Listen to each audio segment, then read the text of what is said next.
नमस्कार दोस्तों, स्वागत है आपका इस चैनल पर जहां हम आपके लिए लाते हैं डरावनी, रहस्यमयी और दिल दहला देने वाली कहानियां।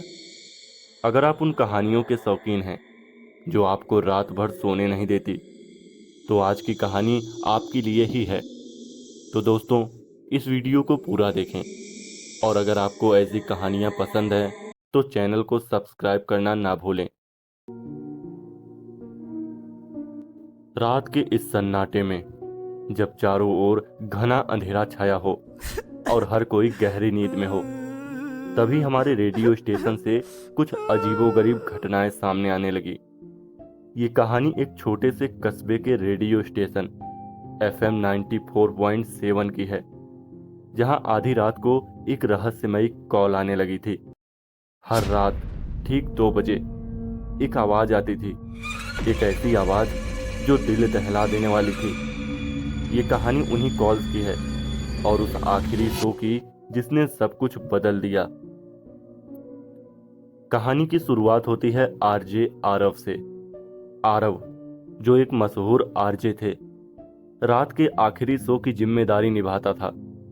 वो हमेशा अपने मजाकिया अंदाज और दिलचस्प कहानियों से लोगों का दिल जीतता था। लेकिन कुछ हफ्ते पहले सब कुछ बदल गया। एक रात जब आरव शो होस्ट कर रहा था, तभी अचानक उसे एक कॉल आई। कॉलर की आवाज बहुत धीमी और कांपती हुई थी। हेलो, FM 94.7, मैं हूं आपका होस्ट आरव। कौन है और कहां से बोल रहे हैं? क्या तुम सुन रहे हो? मेरी मदद करो, मैं यहां फंसा हुआ हूं। आप कहां फंसे हैं और कौन बोल रहे हैं? कृपया मुझे बाहर निकालो, मैं इसी रेडियो स्टेशन के अंदर हूं, कई सालों से। आरव को पहले तो लगा कि ये कोई मजाक है। उसने थोड़ी देर हंसकर इसे नजरअंदाज कर दिया।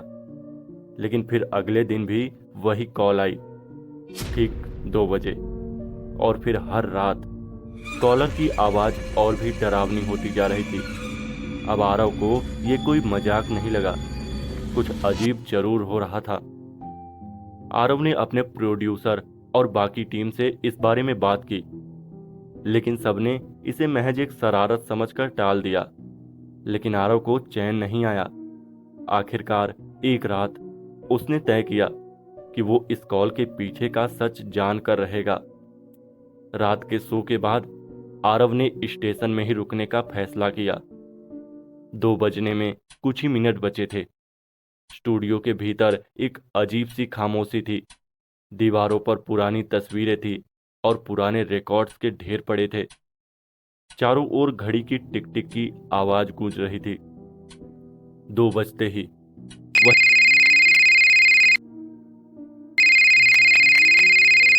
वही फोन बज उठा। इस बार आरव ने कॉल उठाने के बजाय उसे रिकॉर्ड करने का फैसला किया। कौन हो तुम? क्या चाहते हो? मैं यहाँ हूँ, स्टूडियो के ठीक पीछे। मेरी आत्मा यहाँ कैद है, मुझे बाहर निकालो।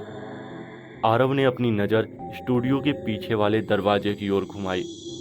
वो दरवाजा जिसे कोई कभी नहीं खोलता था, उसे हमेशा बंद रखा जाता था और लोगों का कहना था कि वो पुराना रिकॉर्ड रूम था जिसे सालों से किसी ने नहीं खोला था।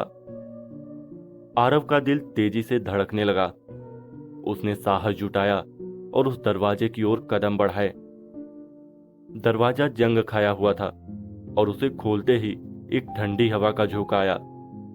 अंदर घुप अंधेरा था और वहां बहुत पुराने रिकॉर्ड्स बिखरे पड़े थे।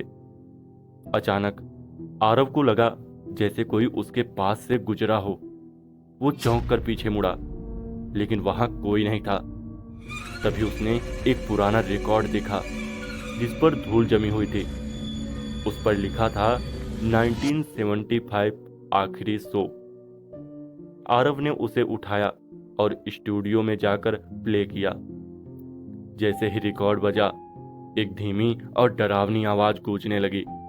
ये वही आवाज थी जो उसे हर रात कॉल पर सुनाई देती थी।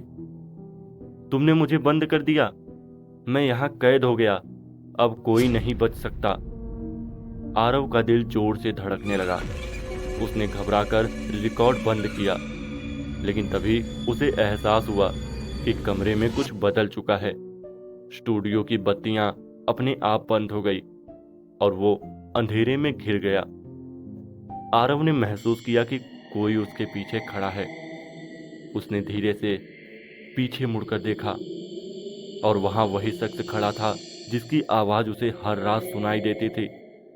उसकी आंखें खाली थी और चेहरा जैसे जला हुआ था। आरव डर से कांपने लगा।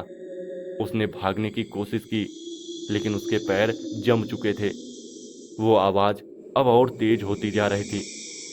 अचानक दरवाजा जोर से बंद हो गया और आरव उसी कमरे में कैद हो गया, हमेशा के लिए। कहते हैं उस रात के बाद आरव कभी नहीं दिखा। रेडियो स्टेशन के लोग भी अब वहां जाने से डरते हैं। लेकिन अगर आप कभी FM 94.7 को रात के 2 बजे ट्यून करें तो शायद आपको वही आवाज़ सुनाई दे और शायद वही आखिरी शो फिर से बजने लगे। तो दोस्तों, कैसी रही कहानी कमेंट करके ज़रूर बताइएगा और इस वीडियो को लाइक भी कर देना यार। बहुत मेहनत लगती है वीडियो बनाने में। चलिए मिलते हैं किसी और कहानी में। तब तक के लिए बाय।